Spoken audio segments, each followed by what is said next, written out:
Morning students, कैसे हैं आप सब। मैं जयप्रकाश एफर्ट क्रिएशन इंस्टीट्यूट में आप सब बच्चों का स्वागत करता हूं। बेटा मैं आपके लिए सर्कल का एक और इंपॉर्टेंट क्वेश्चन सिलेक्ट करके लाया हूं जो कि काफ़ी इंपॉर्टेंट है एग्जामिनेशन पॉइंट ऑफ व्यू से। तो अगर आप इस क्वेश्चन को समझना चाहते हैं अच्छे से तो आप वीडियो को पूरा एंड तक देखें और हर स्टेप को जरा ध्यान से समझने की कोशिश करें कि किस किस तरीके से जो है वो क्वेश्चन सॉल्व हो रहा है। सारी प्रॉपर्टी आपको मैं सारा बोर्ड पे समझाऊंगा, इसलिए किसी बच्चे को वीडियो स्किप नहीं करनी, एंड तक देखना है, ठीक है। अगर आप लोगों को वास्तव में रियल में अच्छे नंबर लाने हैं तो ध्यान देना, ठीक है। तो क्वेश्चन स्टार्ट करते हैं। क्या है क्वेश्चन? लिखा है in the given figure O is the centre of the circle. जो फिगर दिया हुआ है इस फिगर में आप देखें सेंटर ऑफ द सर्कल कहाँ है, तो ये जो O है ये सेंटर ऑफ द सर्कल कहलाएगा क्योंकि इस सर्कल का ये सेंटर है। P A and P B, देखो P A and P B. अभी हमने पिछली क्लास में एक टॉपिक सीखा था टेजेंट के बारे में कि जो टेजेंट्स होते हैं वो सर्कल से पास होते हैं और आउटसाइड सेंटर जो है, आउटसाइड सर्कल जो है इसके कहीं सेंटर इसका होता है, आउटसाइड पॉइंट से मीट आउट करते हैं। तो यहाँ पर इसकी जो दूरी, इसकी दूरी मतलब डिस्टेंस है वो क्या होगा, इक्वल होगा। मतलब इसका डिस्टेंस के इक्वल होगा, ये टेजेंट है। अच्छा साथ ही साथ लिखा है tangent to the circle find the angle A Q B, मतलब ये वाला हमें एंगल फाइंड करना है। तो सोचकर देखो किस तरीके से हम इस क्वेश्चन को सॉल्व कर सकते हैं। तो एक तो हमें यहाँ पर इसका एंगल भी पता लगाना पड़ेगा। तो क्या क्या इन्फॉर्मेशन क्लियर होगी सारी। तो एक इन्फॉर्मेशन हमारे सामने कि एंगल ए पी बी, ये एंगल 40 डिग्री का दिया हुआ है क्वेश्चन के अंदर, ये आपको ध्यान रखना है। तो अब कोई तरीका जो आप बताइए कि इसे कैसे करके सॉल्व कर सकते हैं। कुछ याद आ रहा है, रिमाइंड हो रहा है कुछ, बताओ। नहीं हो रहा, कोई बात नहीं। तो ए पी बी ओ, ये क्या देखने में नजर आ रहा है बताइए। ये क्या है, ये एक क्वाड्रिलेटरल है। क्या है? क्वाड्रिलेटरल। बात समझ में आ रही है, ये एक क्वाड्रिलेटरल है और इसी क्वाड्रिलेटरल की प्रॉपर्टी से हम इसको सॉल्व कर पाएंगे। एक प्रॉपर्टी मैं आपको समझाता हूँ क्वाड्रिलेटरल की, एक दो प्रॉपर्टी आप थोड़ा सा समझो फिर जाके ये क्वेश्चन समझ में आएगा।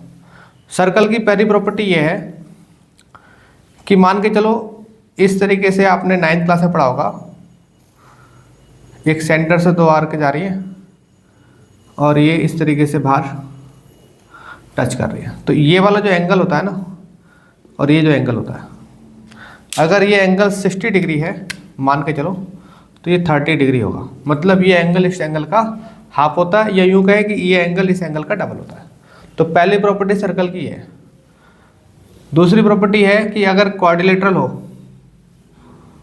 बात समझ में आ रही है, तो क्वाड्रिलेटरल में क्या होते हैं, अपोजिट्स एंगल जो होते हैं इनका जो टोटल होगा वो अगर एंगल 1 और एंगल 2 मान दें तो एंगल 1 प्लस एंगल 2 बराबर 180 होगा, ठीक है। तो opposite angle of quadrilateral in this circle is equal to 180। तो sum of all opposites angle in this circle is equal to 180 degree, ठीक है। तो ये चीज़ ध्यान रखनी है आपने। अगर चारों की बात की जाए तो ये अगर हम 3 और 4 लगाएं एंगल्स को तो ये एंगल्स दोनों जोड़कर भी 180 हो जाएंगे। तो angle 3 plus angle 4 equal to 180।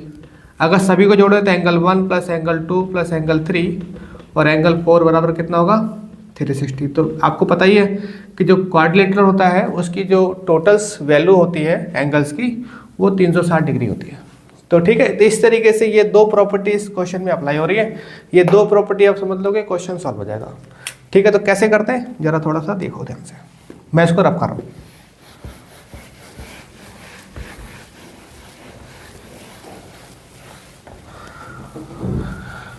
तो आंसर की तरफ आ जाओ। नाउ क्या करेंगे, ए पी क्यू ओ। अच्छा एक चीज और है, आप पहले लिख लो in quadrilateral A P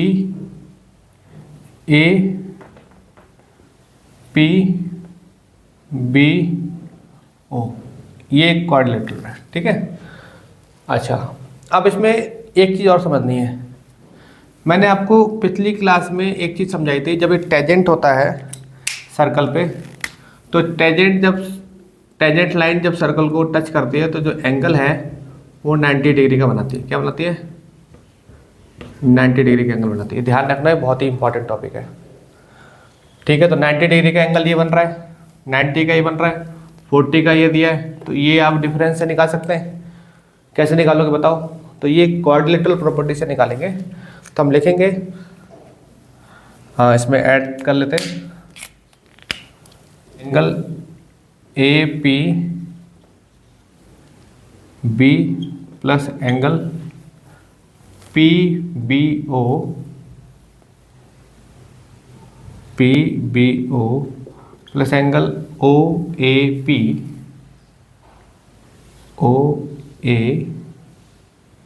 P plus angle A ओ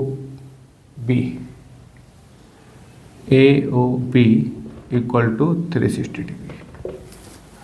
ठीक है, ये 360 डिग्री के बराबर हो जाएगा। अच्छा, इसकी वैल्यू कितनी दे रखी है? तो इसकी वैल्यू दे रखी है आपको 40 डिग्री। बी की वैल्यू कितनी है? 90 डिग्री। इसकी कितनी है? 90 डिग्री। और एंगल ए ओ पी हमें पता नहीं।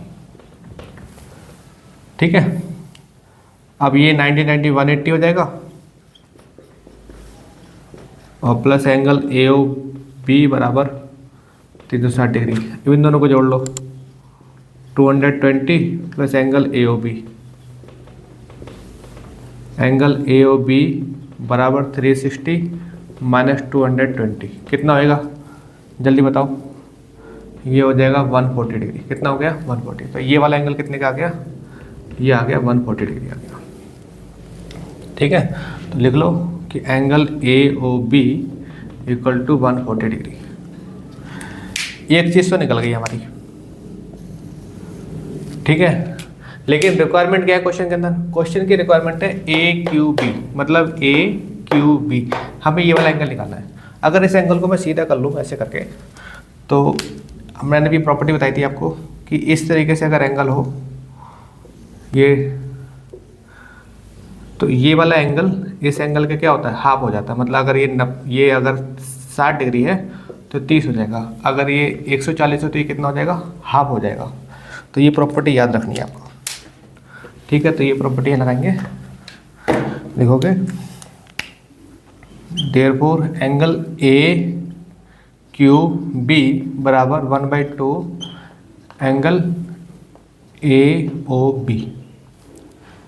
ठीक है, आप लिख दो प्रॉपर्टी ऑफ सर्कल। ठीक है, 1/2 ए ओ बी कितना होएगा? 140। तो आप इसको काटेंगे तो कितना आएगा?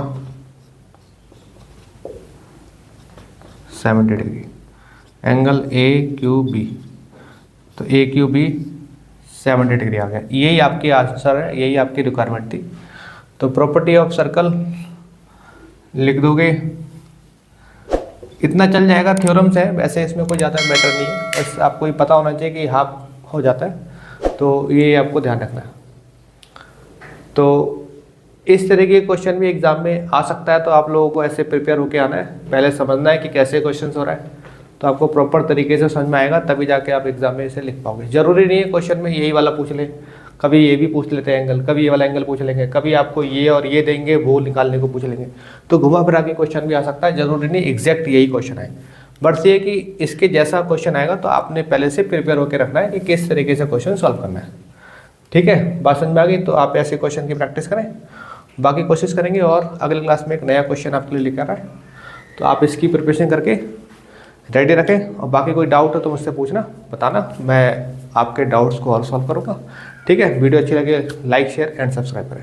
Okay, tata, bye bye.